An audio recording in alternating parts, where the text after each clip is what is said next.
So here is a problem. Let's just jump right in. Like I said, I'm not sure we'll finish it, but we'll get started. There are n rings, and each ring is either red, green, or blue. And n here means any number of rings. The rings are distributed across 10 rods, labeled from 0 to 9. You are given a string called rings of length 2 times n. So for every one ring, there are 2 characters in the string that describes the n rings that are placed onto the rods. Every 2 characters in rings forms a color position pair that is used to describe each ring where. The first character of the if pair, that just means of any pair, the first character of any pair denotes the if rings, so that ring's color, and they can be capital R, capital G, or capital B. The second character of the if pair denotes the rod that the if ring is placed on, and it can be 0 to 9. Notice here how it looks to me, at least, like these are strings. They're not numbers, right? They put them in quotes to show us that those are strings. For example, R3G2B1 describes a 3 rings, n equals 3 rings, a red ring with R placed on the rod labeled 3, a green ring placed on the rod labeled 2, and a blue ring placed on the rod labeled 1. Return the number of rods that have all 3 colors of rings on them. So here we have an example with 4 of the 10 possible rods shown, where one rod has all 3, so that would count for 1. One rod has nothing. The other rods presumably have nothing. This rod has 3, but they're not all different colors. And this rod has only 1. So the answer here is 1. 1 of the 10 rods has at least 1 of each color. And so here's how the rings are represented, and our output is 1. Down here, we have 0 has red, green, and blue. In fact, it has it 2 times over. Then 1 through 8 have nothing, and 9 has only one ring on it. And again, we have 1, because it doesn't matter if we have 2 sets of the rings on one rod. It has to be on individual or unique rods. Here's one more example, G4. So there's a green rod, a green, what do we call them? Ring. A green ring on the 4th rod. And of course, 1 on 1 is not going to be enough. So the answer is 0. Cool. Rings.length is equal to 2 times n. Fine. N is greater than or equal to 1, meaning there will always be at least 1 ring, and less than or equal to 100, meaning there will never be more than 100 rings. Rings at I, where I is even, is either R, G, or B, 0 indexed. Rings at I, where I is odd, is a digit from 0 to 9, 0 indexed. And here we go. So to play it back in my own words, I would say, okay, we're given 10 different rods, and we call them 0 through 9, where 0 is the first one and 9 is the last one. On any given rod, there can be a number of rings. Each ring has a color, red, green, or blue.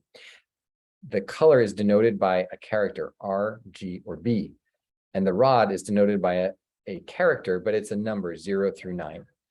What we need to do is we need to find the number of rods that have all 3 colors on them.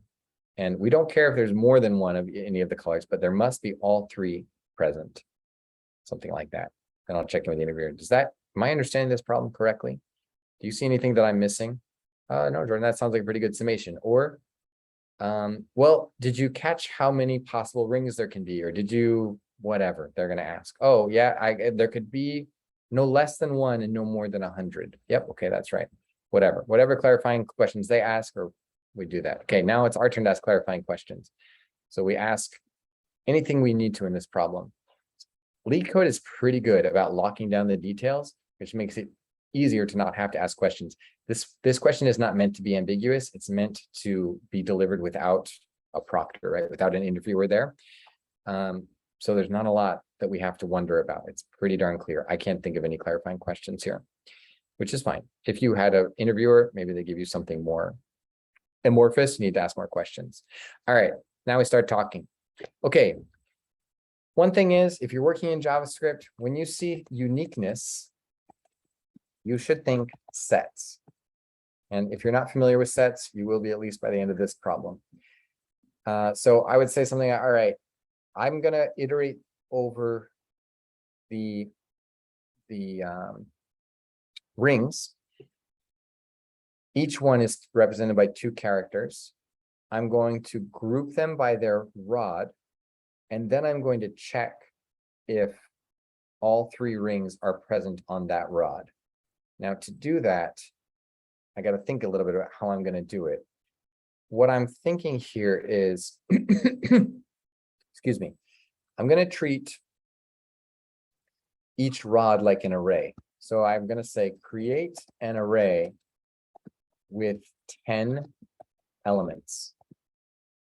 And then at every element, I'm going to set every element equal to a set.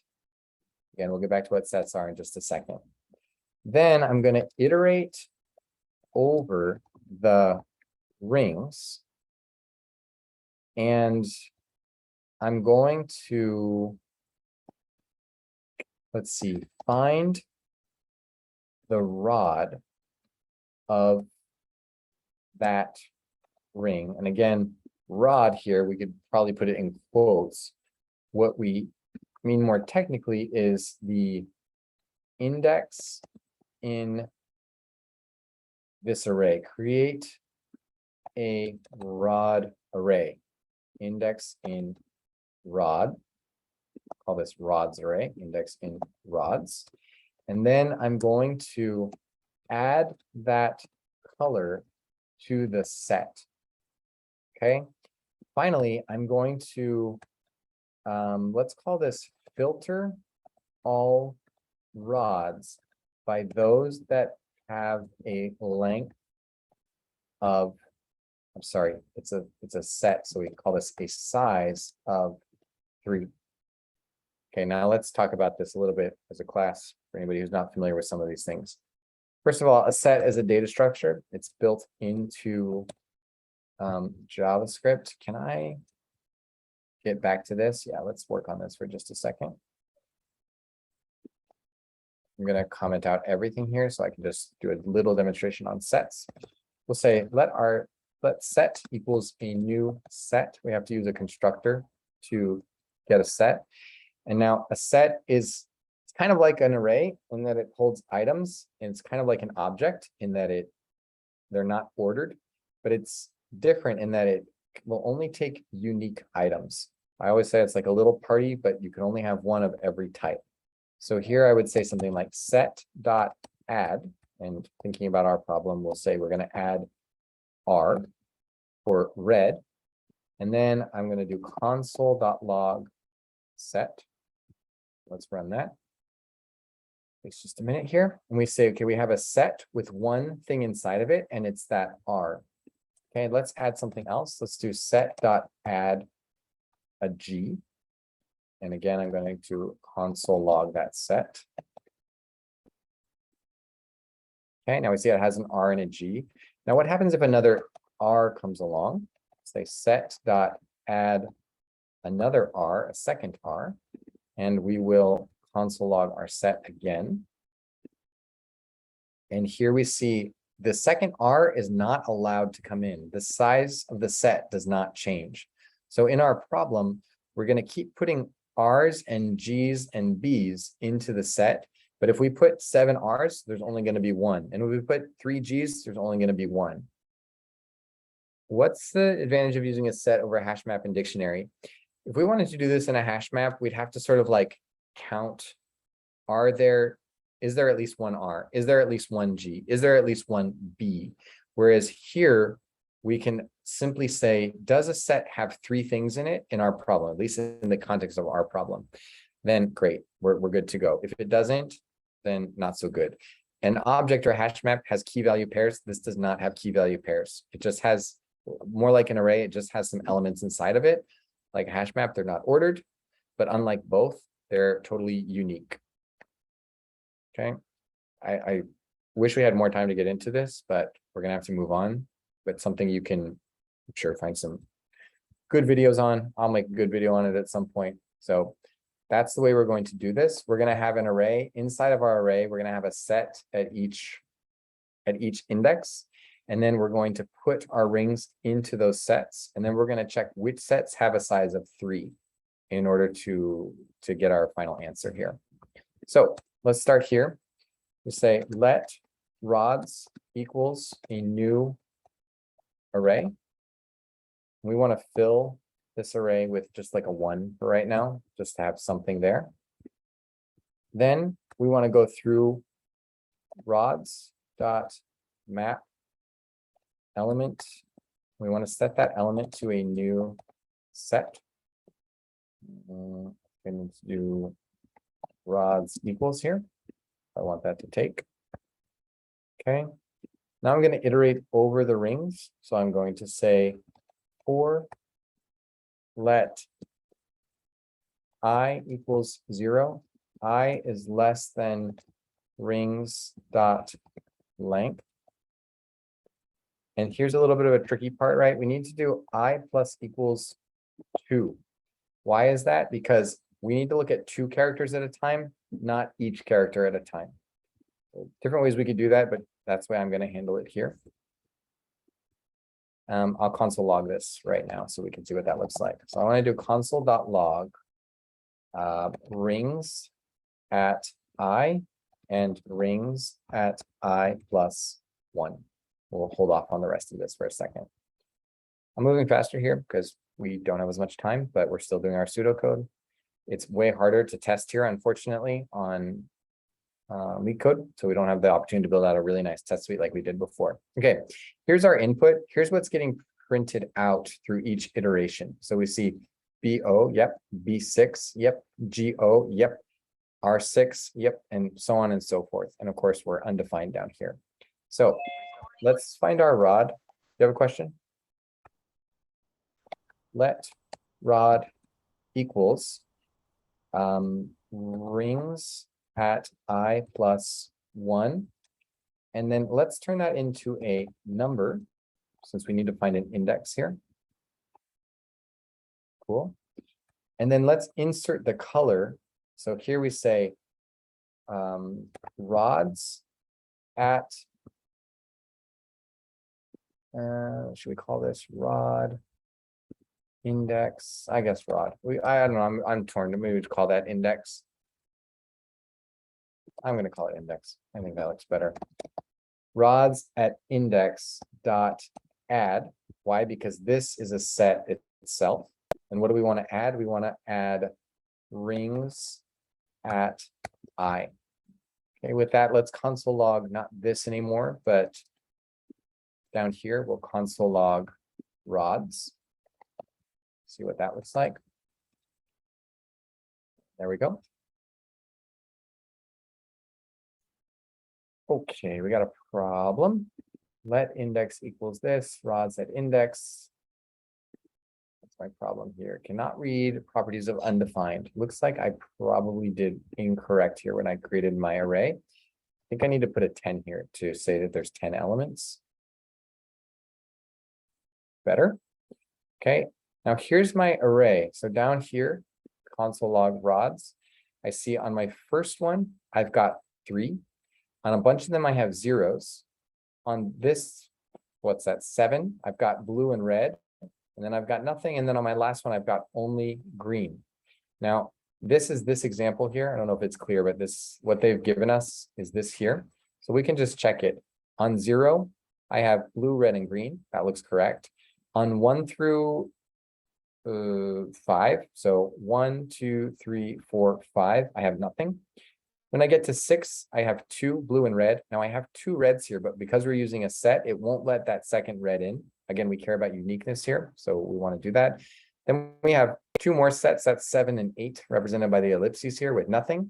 And finally, at 9, we have 1 green. And again, the graphic shows us that that is correct.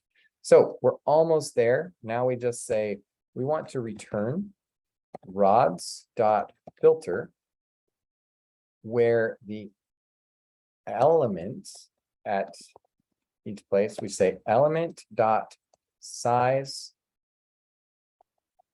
equals 3. Get one more here. There we go. Now I'll get rid of this and let's give that a run. Okay, we got a problem. Rods dot filter element dot size equals 3.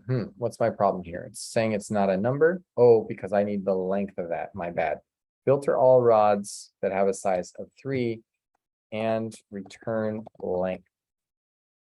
My bad. Dot length. That's just returning the array itself, and we actually need the length of that array. Now I see I've got a 1.